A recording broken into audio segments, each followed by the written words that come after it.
ترورهای تاریخی که دنیا رو لرزاند.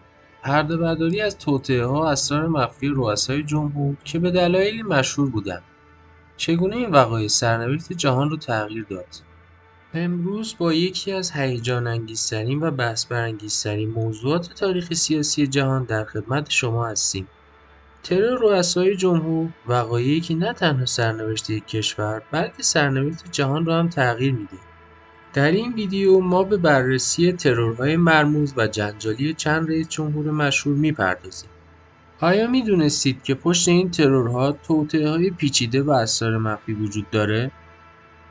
پس با ما همراه باشید تا به عمق این توطئه‌ها و پیامدها بپردازیم. مورد شماره 1: آبراهام لینکلن. لینکلن در انتخابات ریاست جمهوری سال 1864 با اختلاف بالای آرای الکترال برای دور دوم انتخاب شد. وی به دنبال متحد کردن ملتی بود که با جنگ داخلی از هم جدا شده بودند. او یک دولتمرد و وکیل آمریکایی بود که از سال 1861 تا زمان ترور وی در سال 1865 به عنوان 16مین رئیس جمهور آمریکا خدمت می‌کرد. لینکلن کشور را در زمان جنگ داخلی آمریکا، بزرگترین بحران اخلاقی و سیاسی کشور رهبری کرد. در 14 آوریل سال 1868 آبراهام لینکلن رئیس جمهور آمریکا مورد سوءقصد قرار گرفت و اولین رئیس جمهور ترور شده این کشور شد. جان ویلکس بوت، هنرپیشه مشهور آمریکایی و از مخالفان سرسخت سیاست مبارزه با بردهداری و تبعیض نژادی لینکلن بود. او نقشه ترور رئیس جمهور را در یک سالن نمایش تئاتر کشید. در آن روز جان بوت که چندی پیش در اجرای نقشه رو بودن لینکلن ناکام مانده بود، از حضور رئیس جمهور آمریکا در سالن تئاتر فورد باخبر شد و تصمیم به اجرا کردن نقشه خود گرفت.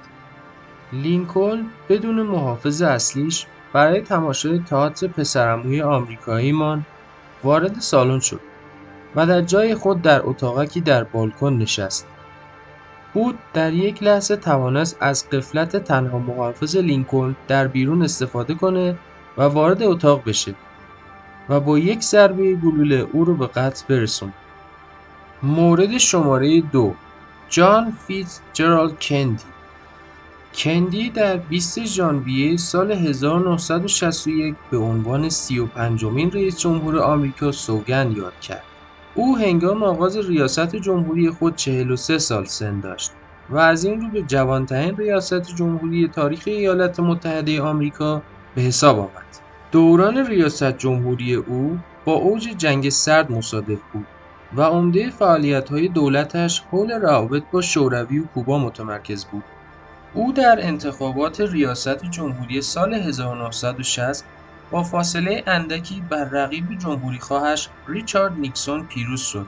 کندی در روز جمعه 22 نوامبر سال 1963 در ساعت 12:30 بعد از ظهر در دالاس به قتل رسید. لی هاروی اسوالد در ساعت 7 بعد از ظهر همان روز به جرم قتل یک مأمور پلیس دالاسی مجرم شناخته شد و در ساعت 11:30 شب به عنوان قاتل رئیس جمهور معرفی شد. اسوالد تنها 2 روز بعد در ایستگاه پلیس دالاس توسط جک روبی به قتل رسید. ترورها هم مصری هستند که از کشور آمریکا به سایر کشورها سرایت پیدا می‌کنند. از قضا چهره مشهور بعدی ریاست جمهوری در یکی از کشورهای عرب زبان بزرگ جهانه. اما قبل از اینکه به معرفی و بررسی او بپردازیم، لطفاً ویدیو رو لایک و سابسکرایب کنید. مورد شماره 3: انور سادات. سیاستمدار و نظامی مصری بود. او سومین رئیس جمهور مصر بود و این سمت رو از 15 اکتبر سال 1970 تا روز ترورش توسط جهاد اسلامی مصر در 6 اکتبر سال 1981 به عهده داشت. وی اولین حاکم یک کشور عرب بود که پیمان صلح با دولت اسرائیل را امضا کرد و این کشور را به رسمیت شناخت. در نتیجه به دلیل همین تلاش‌ها برای برقراری صلح، جایزه صلح نوبل توسط بنیاد نوبل در سال 1978 به او اعطا گردید.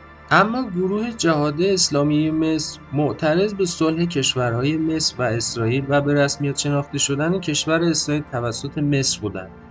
انور سادات همیشه مراسمات نظامی رو دوست داشت و همین دلیل در روز رژه انور سادات توسط 4 لایه از محافظان حفاظت می‌شد. طبق قوانین نظامی مصر در طول رژه تمامی افراد باید سلاح‌های مورد استفادهشون بدون گلوله و عاری از مواد انفجاری باشه.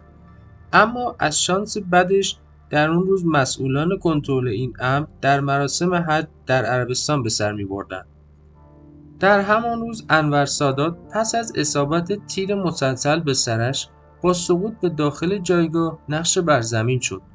اما مهاجمان به خیال اینکه وی خود را به موشمردگی زده تا مانع از قرار گرفتن در معرض تیر شه، اقدام به جلو آمدن تا مقابل جایگاه ویژه کردند و یکی از افراد به نام خالد اسلامبولی موفق به قرار گرفتن در مقابل جایگاه ویژه شد و با فریاد مرگ بر فرعون اقدام به بستن رگبار به سوی جسد انور سادات کرد. مورد شماره 4: توطئه ریاست جمهوری که میتونست تاریخ رو عوض کنه و بر مسائل ایران تأثیر بزرگی داشته باشه که عملیات آن نافرجام بود که این شخص کسی نیست جز دونالد ترامپ. ترور نافرجام دونالد ترامپ در 13 ژوئیه سال 2024 در هنگام سخنرانی او در محل برگزاری گردهمایی انتخاباتی در پنسیلوانیا روی داد. در این ترور در پی تیراندازی‌هایی که صورت گرفت، گوش راست دونالد ترامپ آسیب دید. عامل تیراندازی توماس کروکس 20 ساله و اهل پنسیلوانیا بود. کروکس 8 گلوله از تفنگ نیمه خودکار AR-15 از پشتبان ساختمان مجاور محل برگزاری گردهمایی شلیک کرد. او سپس به دست یک تک تیرانداز از تیم ضد حمله سرویس مخفی کشته شد. در این حادثه یکی از حضار نیز کشته شد و 2 نفر دیگر نیز به شدت زخمی شد. ترامپ پس از اصابت گلوله به روی زمین نشست و به وسیله پرسنل سرویس مخفی احاطه شد. سرویس مخفی با خونی که در گوش راست ترامپ نمایان بود به او کمک کردند تا سراپا بایسته. ترامپ مشتش را به هوا کوبید و فریاد زد بجنگ بجنگ. سپس او با عجله به سمت وسیله نقلیه رفت و روانه بیمارستان شد.